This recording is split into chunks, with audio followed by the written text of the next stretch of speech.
Hi, it's Kamon Reynolds, and we're at the overflow yard throwing in some beetle traps and giving them some pollen sub. A few of these though had poor queens or no queen, and I plugged in some nukes the last visit I was in here. I didn't have any newspaper on me, but I had a couple paper towels, and so I gave that a shot. So we're going to see how that goes. And by the way, this fabric right here, this agricultural fabric, we had a buddy who helps us with a lot of different things, and he was planting with it, and it expired over time where he was using some new stuff, and he gave it to us and we repurposed it, and so far I like it pretty well. We're not having to worry about a lot of weeds building up around here, so that's nice. Let's see if they've accepted this nuke and its queen. All right, pretty good bit of bees here. Don't see the queen on the lid. We have our 2-gallon frame feeder over here, and I filled that most of the way up when we threw that nuke in here. Let's see. And the nuke primarily went up top, so here's some brood right here. Not a lot. Not the best looking brood pattern on that frame. That's a little bit better. I'm seeing a bunch of young, there she is right there. All right, so they accepted our queen. And typically, it wasn't a 5-frame strong nuke when I throw them in here.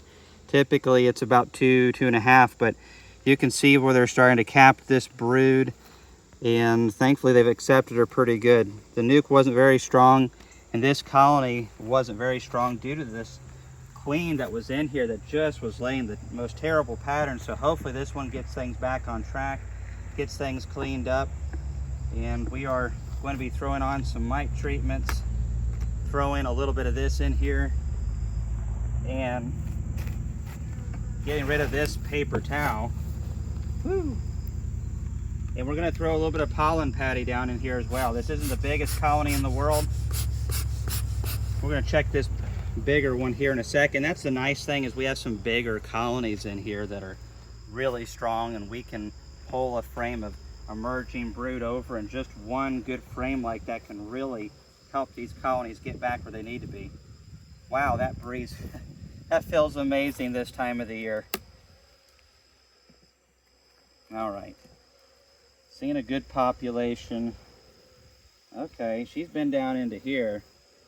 Whoa, whoa, whoa, whoa.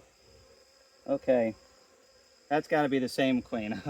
I was tripping out for a second. The queen must have moved down just that fast, and they can do that, but for whatever reason I had in my mind, it's very easy to blow a simple mind, apparently. But I thought I already had this box over here, and then I had 2 marked queens.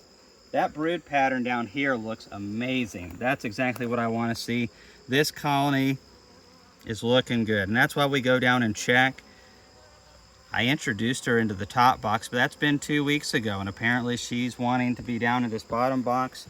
I did pick up that top one. There's not a ton of honey or sugar syrup way in here, so I brought a little bit of feed, and I am going to fill that 2-gallon frame feeder all the way up so they have plenty of food. It's 1-to-1, so that condenses down quite a bit. The paper towels worked quite well, but nothing works better than a really good queen with a good cohort of bees with her, and they seem to have done the job. So I just like the newspaper combines and or paper towel, probably newspaper's better, just to give the bees a little bit more time to adjust, and definitely give them feed during that period. So that was a beautiful pattern, well on the way, and we are just going to give them a little bit of this stuff right here.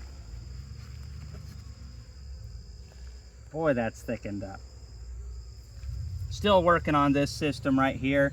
We've looked into battery operated, caulk guns, but they don't hold enough. I mean, we're not doing 1 or 2 hives. If we were, we would just cut patties up. What we're trying to avoid is having to take 1-pound patties and then cut them up. And that just takes a lot of labor to do that, but so does this. And so having a battery powered gun to shoot this out would be fantastic, but it doesn't need to hold 1 or 2 pounds. It needs to hold, you know, at least 5 pounds and be easy to refill. I prefer a 10-pound gun. If I'm doing 1 pound a hive, well, I can do 10 hives and just have different barrels and reload. I love that. Goes perfect with the Apis tactical gloves. But look at these bees right here. This is a softer mix. There's a lot of advantages to this. Lots of surface area, and softer patties mean, as long as the bees like the taste of them, that they are going to consume them faster. And they do consume these really fast. But this isn't working. When I had it thinner the other day, it was coming out a lot faster. This is just too much work. But the beetles just don't stand a chance, especially if we throw on some traps. And those traps take some days to work. The acid that's in them does not kill them immediately. That is a super light box.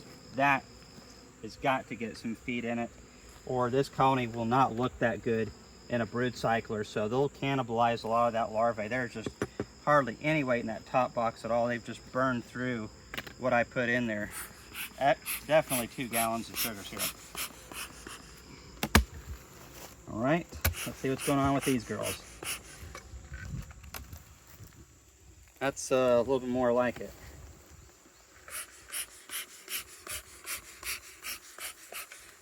It's a little bit windy today, but it feels great in July. And I'm seeing some foundations. I moved to the center, getting some more combs drawn in summer. And they've done a pretty good job with these. Need a little bit more on that inside bit. I'm not seeing really any brood up in here. This colony needs some food as well. I see capped.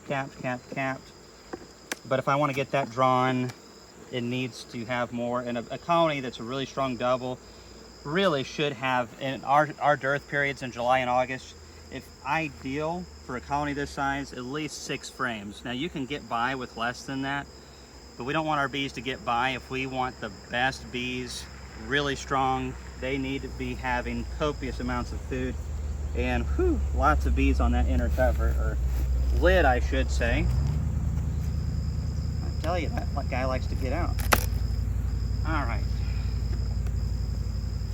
Definitely needs 2 gallons of feed.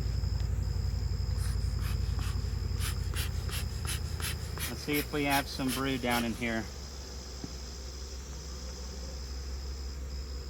Oh yeah, baby. That's what I want to see. I really like these gloves. They the dexterity on them are amazing. Little bit of thin pollen baskets on this bee and a whopper basket on that bee down there. See that pattern? It's not the whole frame. Like, I'm not seeing this whole frame just covered in perfect cappings, but just seeing that uniform color and the uniformity right in here tells me that I've got a good queen. There's younger stuff down into here. This colony is in good shape. Yeah. Look at this basket over here. Likely the trumpet vines. Whenever we can get a little rain in summer, we can get some yellow pollen in the low areas, especially from the trumpet vines. There's another little bit of pollen. That is gold right now. We weren't getting any for a couple weeks, and this rain has really helped us out. It's really not enough to keep the colonies going forward unless they have a lot of bee bread, or we give them some pollen patties to go with it. What you really got to keep in mind, though, if you're watching this video and you have 2 hives and there's not a lot of beekeepers around you, well, there might be enough of that trumpet vine to actually keep that colony where it needs to be. Whereas if you have 18, and some of my yards have like 46 to 50 hives in them, there's just not enough to go around. So just keep in mind when you watch the videos and you see me using pollen patties and sugar syrup, that doesn't mean you need to. You really need to know what's going on in your hives, what your area is like, and that's not something we can answer quickly, and probably nobody else can either unless they're really skilled in your neck of the woods. Some of our bee yards 8 miles apart make a pretty big difference. So this is exactly what I want to see. out of this colony right here. And I'm just seeing tons of eggs.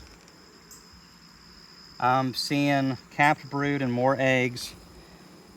And let me grab this frame over here because it's definitely what I want to see. What a nice looking hive. Just needs some sugar. They have burned through their honey. Yeah. That's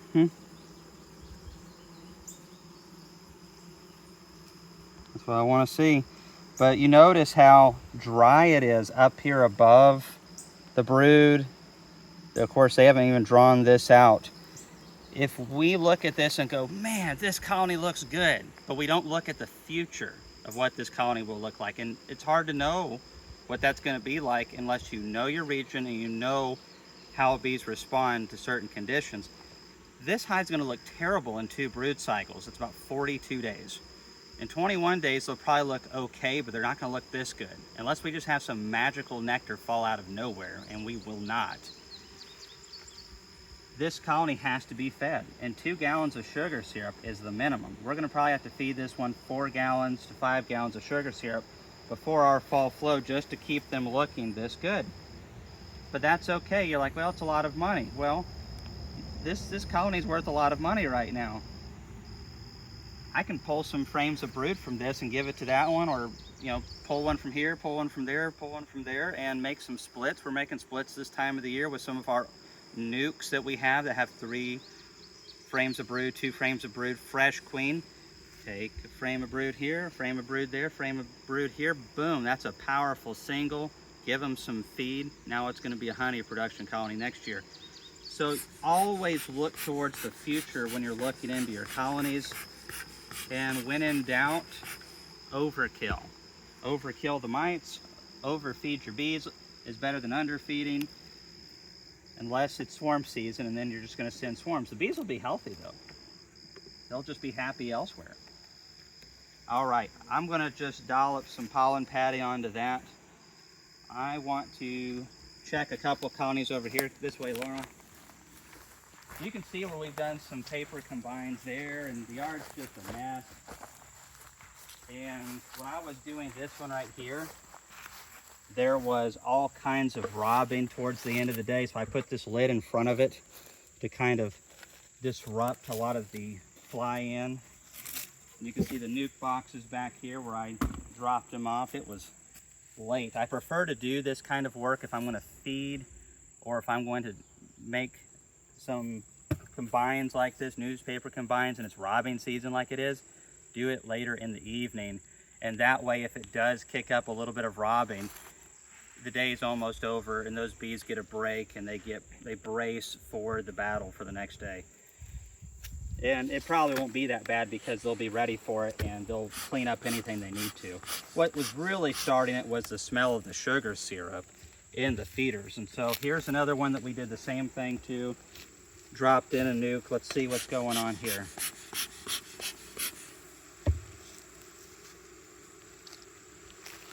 Now I'm seeing some capped brood. That's always good. I like to get rid of these when I can. You can crush bees and the queen with those.